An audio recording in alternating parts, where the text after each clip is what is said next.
গতকাল শেরপুরে যে হত্যাকাণ্ডটি হয়েছে, দুইটি হত্যাকাণ্ড, তার দায় দায়িত্ব জামাত ইসলাম এবং শিবিরকে নিতে হবে। শেরপুরে একটি অনাকাঙ্ক্ষিত ঘটনা ঘটেছে।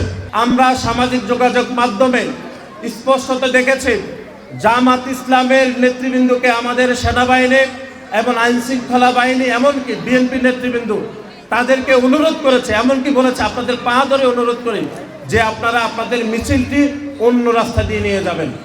কিন্তু জামাত ইসলাম আমরা দেখেছি গত 1.5 বছর ধরে তারা পায়ে পড়ে ঝগড়া করতে চায়। এবং গতকাল শেরপুরে যে হত্যাকাণ্ডটি হয়েছে, দুইটি হত্যাকাণ্ড, তার দায় দায়িত্ব জামাত ইসলাম এবং শিবিরকে নিতে হবে। কারণ আমরা দেখেছি তারাই ইচ্ছাকৃতভাবে মিছিল নিয়ে বিএনপির এবং তার অঙ্গ সহযোগী সংগঠনের নেতাকর্মীদের সাথে বিভেদ তৈরি করেছে এবং সেই বিভেদ থেকে আমরা দেখেছি দুইটি অনাকাঙ্ক্ষিত হত্যাকাণ্ড হয়েছে।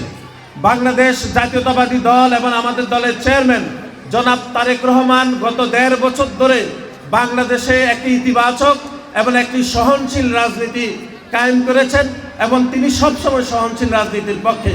কিন্তু যারা বাংলাদেশে এরকম বিশৃঙ্খল পরিস্থিতি করতে চায় তাদের বিষয়ে আপনারা সকলে সজাগ থাকবেন।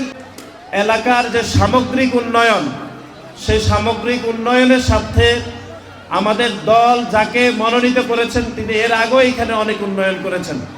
সুতরাং ভবিষ্যতেও এই অন্তত রাস্তাঘাট, স্কুল, কলেজ, খাল খনন সহ যাবতীয় উন্নয়নের সাথে আলহাজ শাহজাহান ভাইকে আগামী 12 তারিখ জয়যুক্ত করব।